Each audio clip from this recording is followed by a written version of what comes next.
Hey guys, welcome back to the channel where we say all things your therapist want you to realize, but your situationship won't let you. Now, today's topic is, are you in love or just trauma bonded? Or, as I like to say, is it love or is it just shared pain in matching pajamas? Listen, some of you are not in love. You are in emotional captivity. You've confused chemistry with chaos, intensity with intimacy, and now you're stuck with someone who feels like home because home was dysfunctional. Let's unpack this mess. What is a trauma bond?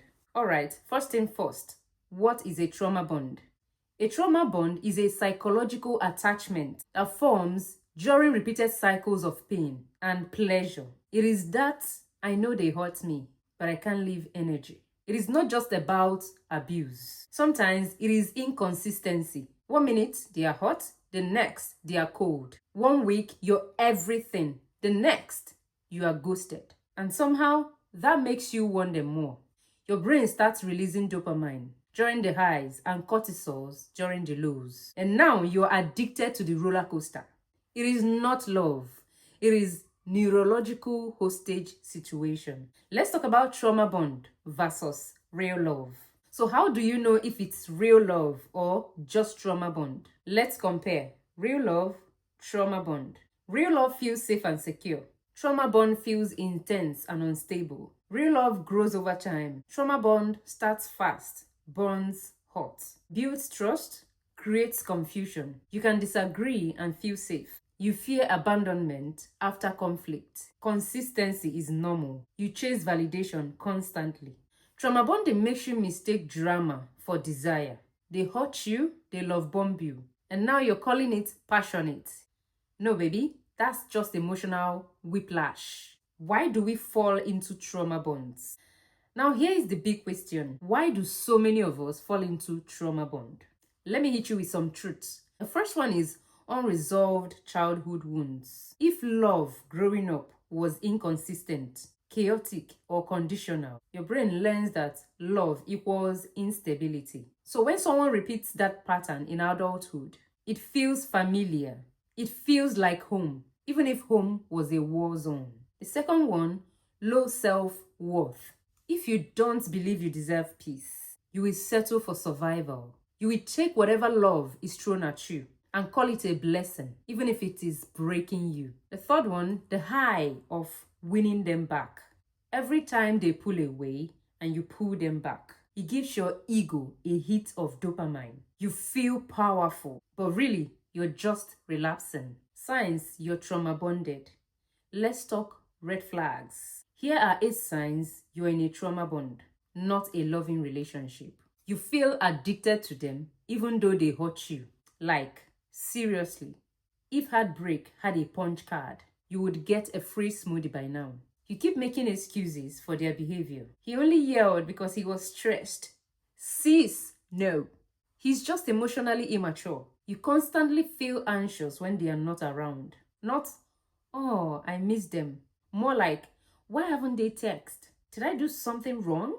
You remember the highs and ignores the lows. You're holding on to the one time they bought you flowers, but blocking out the 14 arguments since then. You feel guilty for thinking about leaving, even though you're miserable. You feel like walking away will make you the bad guy.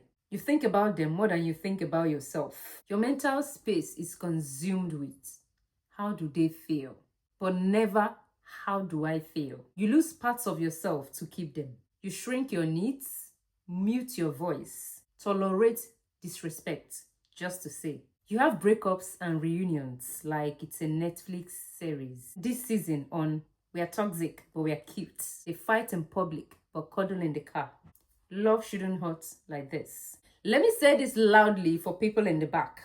Love shouldn't feel like punishment. If you're constantly crying, doubting yourself, and questioning your worth, that's not a soulmate. That's a soul trap. Love isn't supposed to exhaust you. It is not supposed to trigger your wounds and call it growth. It is supposed to feel like safety wrapped in understanding. Peace may feel boring at first if you're used to chaos, but peace is where you finally heal. How to break a trauma bond. All right. So what do you do if you realize you're trauma bonded? First thing first, admit it. Stop calling it love. Call it what it is. You can't heal what you keep romanticizing. Number 2, cut contact if needed. Yes, even if it hurts. Yes, even if they are crying and apologizing again. Withdrawal is part of healing. Number 3, journal your growth. Write down everything they've done, the good and the bad. Stop idealizing them because of one good weekend in December 2021. Number 4, it wouldn't hurt to get therapy or support. Trauma bonds are hard to break alone. Talk to a coach, therapist, or support group. You need reflection, not isolation. Number 5, start dating yourself. Take all that energy you were giving them and give it to you. Ask yourself, what does my peace feel like? What do I need? Recognizing healthy love. Now, let's paint the picture of what healthy love looks like. It is consistent, not just when it's convenient. It makes you feel seen and safe. You're allowed to be fully yourself, not just walking on eggshells. There is accountability, not just apology. Your nervous system isn't constantly in fight or flight. When someone loves you right, your soul can excel. You're not always bracing for the next emotional earthquake. So here's the truth. You don't have to stay trauma bonded just because it is familiar. You don't have to confuse intensity for intimacy. And you definitely don't have to call pain passion. You deserve real love. The kind that doesn't require you to bleed to feel connected. If this video spoke to you, please comment below. Tell me your story, let's support each other. And if you're still healing, know this. You're not broken. You're just remembering your worth. Don't forget to like, subscribe, and share this to someone who needs the wake-up call. I'll see you in the next one. Peace and healing always.